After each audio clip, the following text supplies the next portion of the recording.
In this episode, we take our monthly look under the hood of some of the raddest rides in 80s action figures. So, stick around.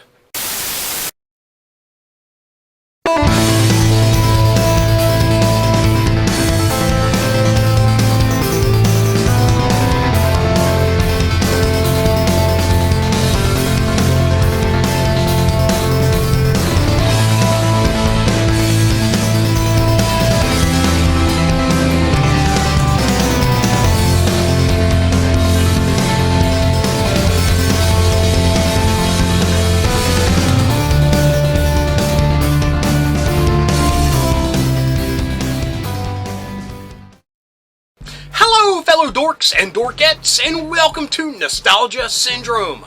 My name is Rob, and in this episode, we'll be taking a look at more of the raddest rides in 80s action figures. Now, like I said in the little opening bit, this is a monthly series where we take a look at those awesome vehicle toys that were made for the action figures that we love playing with. Now, these lists that I have compiled don't even get into the big toy lines. These are a lot of smaller toy lines and forgotten toy lines, and don't worry, I will start peppering in those bigger toy lines as we continue down the road. Ooh, another driving pun. Anyway, before we get too deep into this episode, I just want to say super quickly that, I'm a little rusty. It's been a while since I've done one of these episodes. Last month in August was my vacation month, and I kind of took an easy route and did a lot of unboxing and review videos. And as we've gotten into September, which is the new season of the channel, I came down with that nasty C19 virus, and I was not able to do as much as I wanted to kick off the month. Anyway, with that being said, I'm just a little bit rusty, so let's see how this goes. Oh, and another thing that I always like to say in these episodes of Raddest Rides, the criteria to be a rad ride is that you're made for an action figure, and an action figure can either get on top, inside, or pilot the vehicle in one way, shape, or form. Also, we don't talk about the toy lines where the vehicle was the focus and the action figure was kind of the accessory. Kind of like Mask. But don't worry, those toy lines will be talked about in the future. Believe me, there's a lot of them that I love and I can't wait to talk about them.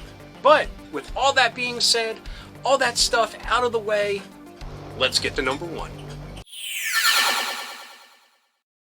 Our first vehicle comes from one of the 80s most prolific recording artists. They created a sound all their own, and they did everything from rock and roll to pop music to even country. What band is this, you may ask? Well, it's Alvin and the Chipmunks. Now, what kind of vehicle could help this American band travel to your town and help you party down? Well, the on-tour van, made by Ideal in 1983. Now, this is the era of Chipmunks, where the Chipmunks Christmas special is really popular, and they're starting to make their way back to the airwaves with cartoons on Saturday mornings. But we are a few years away from, in my opinion, one of the best versions of the Chipmunks, which appeared around the time of the Chipmunk movie in the, mid to later 80s. I love that animation style of that series. Anyway, this motorhome was made to convert into a stage for the Chipmunks to perform on. Now, the Chipmunk figures, which were sold separately, were actually small PVC figures.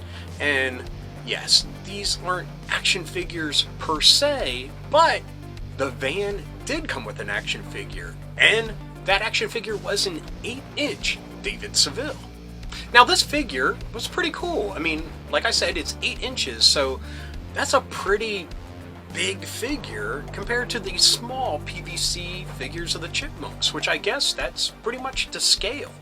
And, I mean, he came with cloth goods, a pretty faithful, sculpting of the face, and hours of child berating enjoyment of screaming, "Alvin!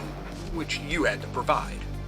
Anyway, the van came decked out with a whole bunch of really neat accessories, speakers, an amp, microphones, little light fixtures that you can put at the top that didn't work but look like little stage lights, came with barricades, and little bric-a-brac like that.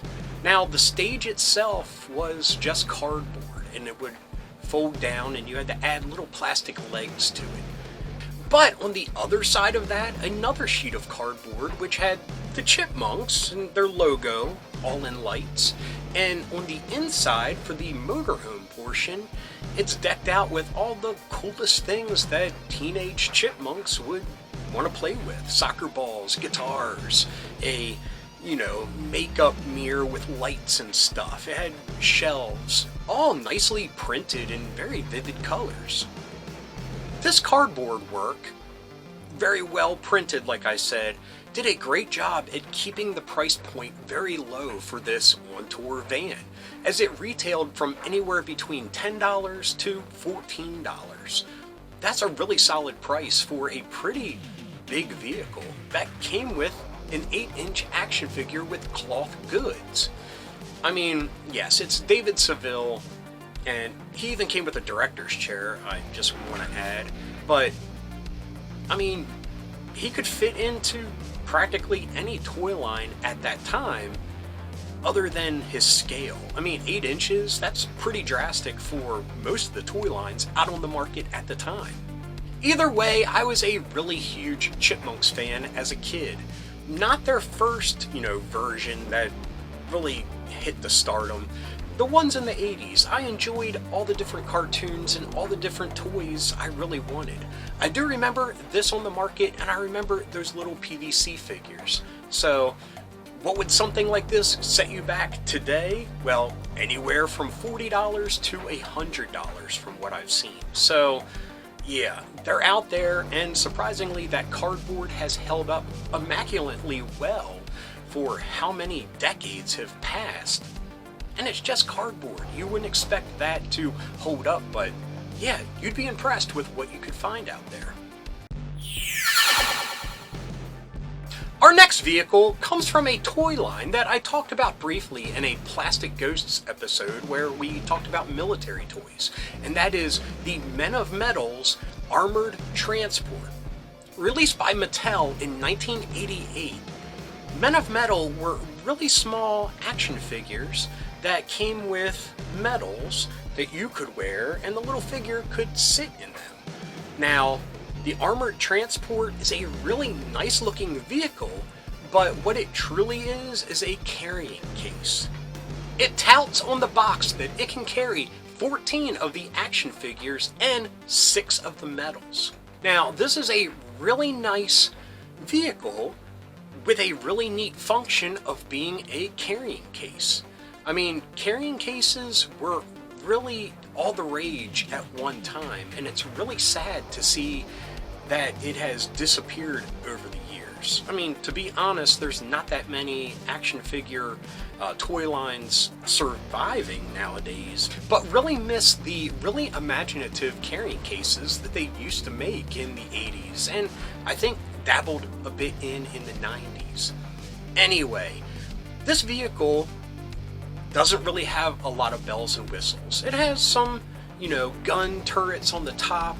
The missile that is on its back is actually the handle for carrying the transport, and when you split it open, the missile itself kind of comes in half. And it has kind of a Desert Storm aesthetic with its tan coloring. I can't speak at all about the Men of Metal toy line, other than what I talked about in that Plastic Ghosts episode. But I think I do have a foggy recollection of seeing them like at Caldor, hanging on the shelves. But it just really wasn't my cup of tea at the time, and I kind of skipped out on it. But I give really big props to the whole carrying case aspect of this really nice vehicle. And I mean, it's a pretty good size from what I can gather. And, the figures were only yay big, so it gave it this really huge, hulking appearance next to these little figures, which was pretty neat. Now, unfortunately, I have not been able to turn up a lot of info about the armored transport. Honestly, the only real blip that I got was from eBay, where there's one being sold without any of its accessories or guns or armaments. And believe me, it didn't have a lot to begin with, for the price of $15. I didn't peep at what the shipping is. But, I mean, I guess if you're a collector of Men of Metal, that might be a fair price. I don't know. So, if that's something you're interested in, take a look. Our next vehicle comes from a toy line and movie that really sparked my imagination when I was a kid. The movie was Dune. The action figures were released by LJN in 1984. The vehicle we will be talking about is the Spice Scout, which is a massive 22-inch long vehicle. Now, on average, the action figures from Dune were 5.5 inches. So 22 inches for a vehicle is a pretty good size.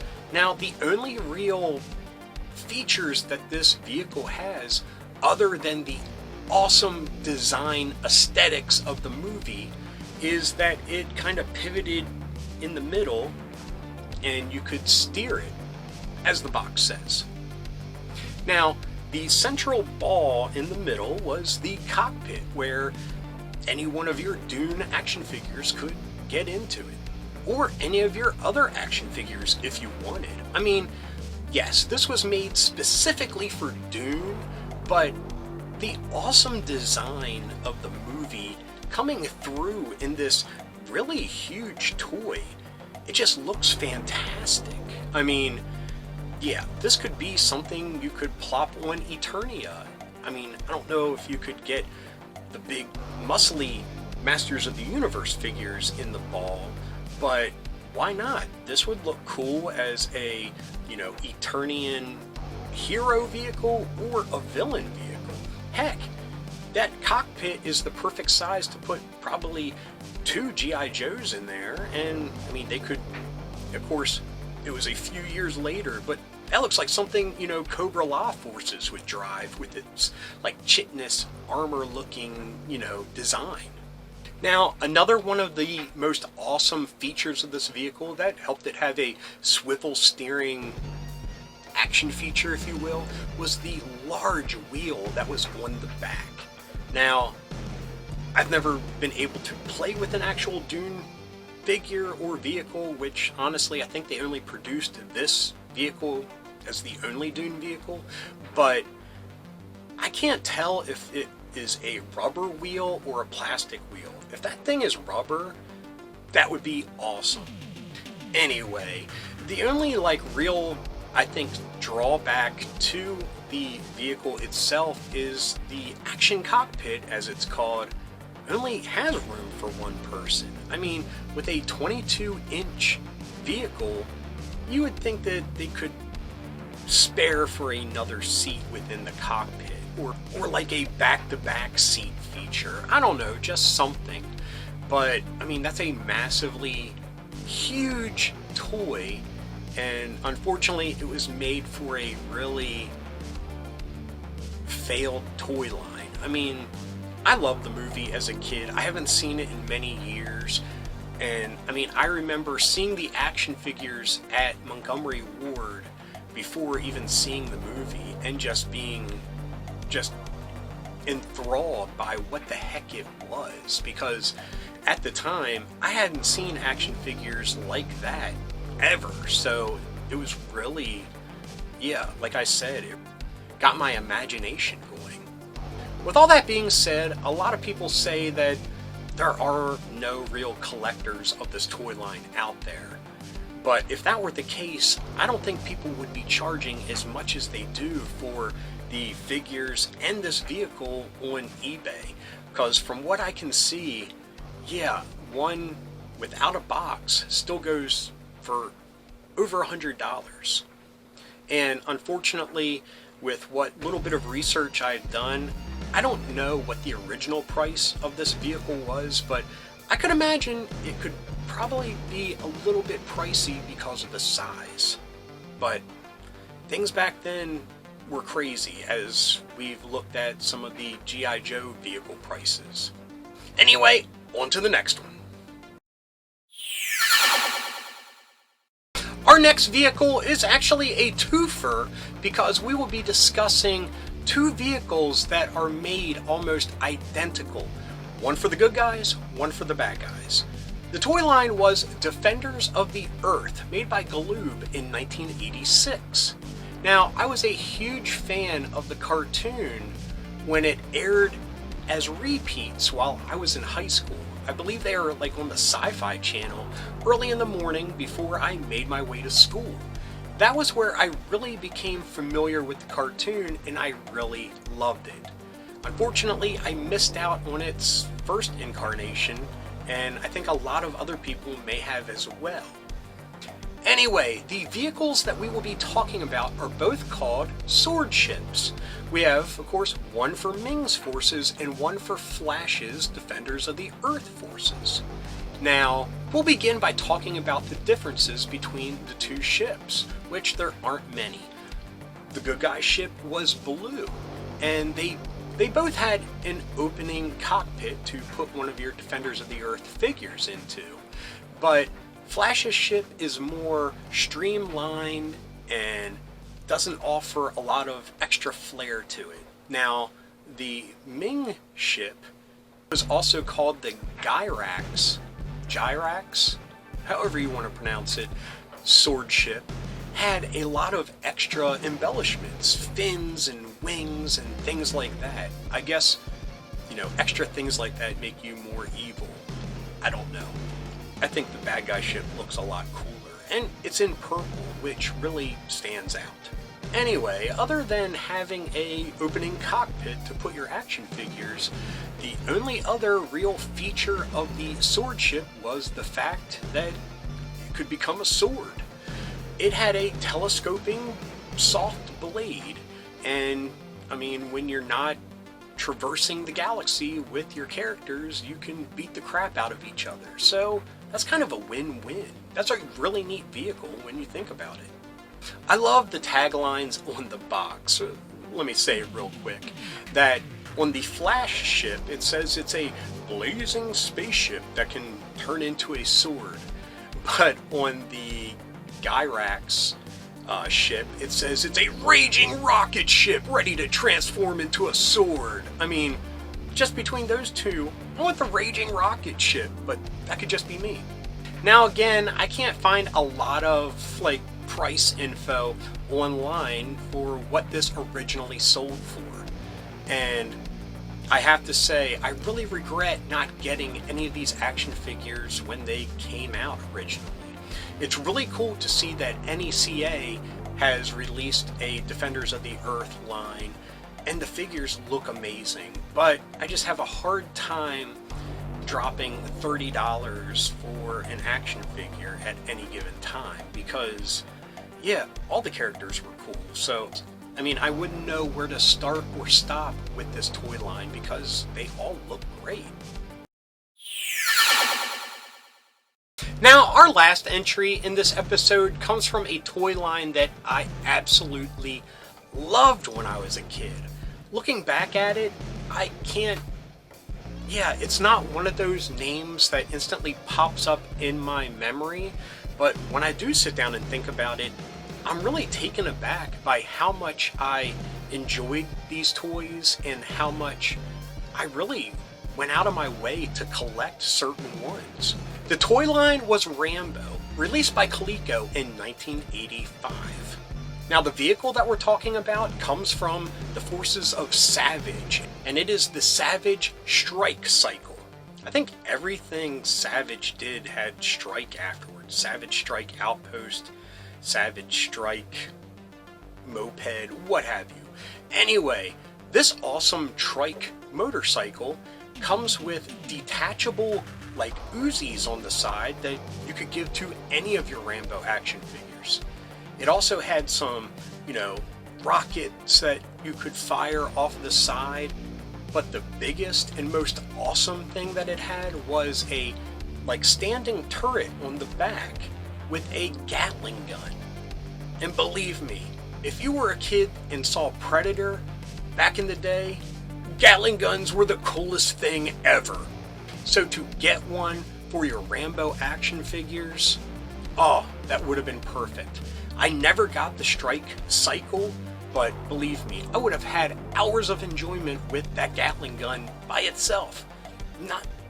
That's not even talking about how awesome I thought motorcycles were when I was a kid.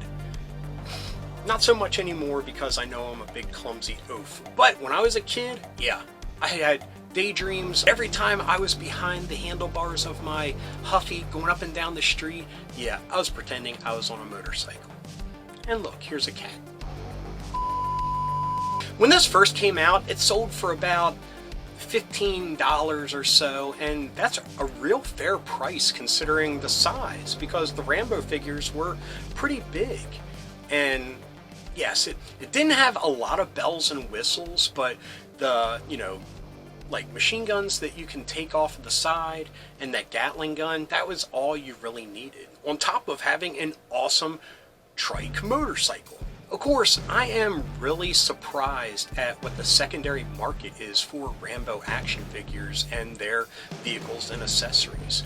They go for an astronomical amount of money. At the time, I didn't think a lot of people were, collecting these. I mean, I don't know anyone that actually watched the cartoon. I didn't. I just love the action figures. But apparently there is a demand for these figures now, and they go for crazy prices, the strike cycle included. So anyway, we just looked at 5 of the raddest rides in 80s action figure vehicles. This is number 6 in the series, and I know I say this for a lot of my other series, but I don't see any end in sight. I'm not even completed the compiling portion of my research, and I'm already up to like 350 different vehicles. Now, I'm sure there could be some, cleaning up of that list, but that's still a staggering amount when I'm not even finished yet. The 80s were a wonderfully wild time period in toys, and believe me, I miss it every day. Anyway, thank you so much for watching, and thank you for supporting the channel and watching the silly crap that I put out week to week. And thank you for being there when I returned from my vacation and surprise illness. So thank you very much, and sorry for that. Anyway, again, I hope you liked this episode. If you did, please give me a thumbs up. If you got something to say, please leave a comment. I love reading them, and I love getting back to everybody. And if you're new around here and you enjoyed this or any of the episodes that YouTube is recommending down here, please hit subscribe. And if you hit that little bell icon, you will be notified whenever there's a new episode. So anyway, until next time, thanks for watching. Keep being rad and stay dorky!